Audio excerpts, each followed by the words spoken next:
Talossa on aivan hiljaista. Kaikki nukkuvat.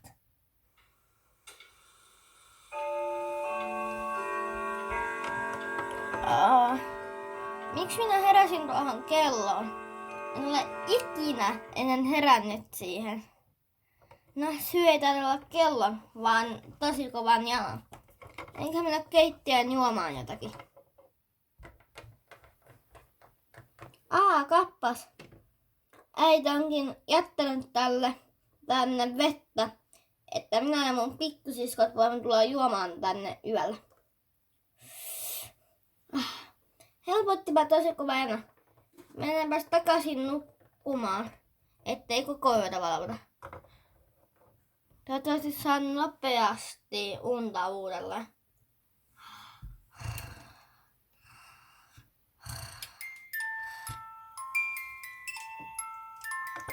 Mikä toi aavemainen musiikki on? En ole ikinä ennen kuullut sitä. Eikä se tule mun vaatekaapista. Ei onneksi tule. Se oli vaan mun vanhoja pehmoleluja. Me emme tarkistaa pikkusiskojen huoneita, jos ne tekevät tätä ääntä. Ei. Täällä nukutaan niin sikeästi, että kuorsauskin kuuluu ihan. Me emme tarkastaa vanhempien huoneet.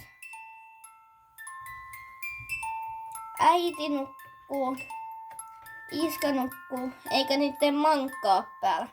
Tosi kummallista.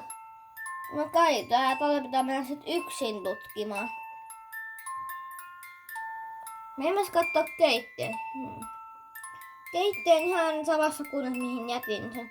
Katsotaan, uunissakaan ei ole ketään. Eikä jääkaapissakaan ole.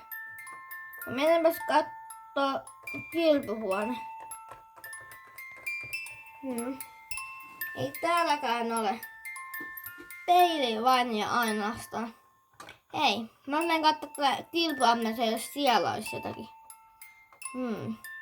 Ei ole. Hei, toi äänihän taitaa kuulua ulko-ovelta. Mennäänpäs kattoo, onko siellä jotakin.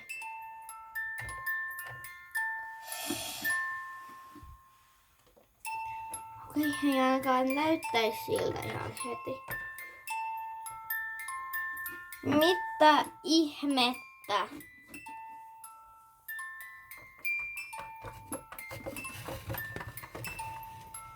Täällä soittaa pikkuväkeä xylofonia. Hei, mitä te teette? Miksi te soitatte keskellä yötä ettekä päivällä? Sen takia, koska xylofonin ääni kuulostaa kivemmalta yöllä ja aavemaisemmalta ja päivällä on muutakin ihan liikaa melua. Tosiaankin kuulostaa aavemaiselta. Onneksi on lusikallinen pöksiin teidän soitan takia. Anteeksi, ei ollut tarkoitus pelästyttää ketään. Soitanko niin, että tän yön sitä saatte soittaa vielä loppuun asti?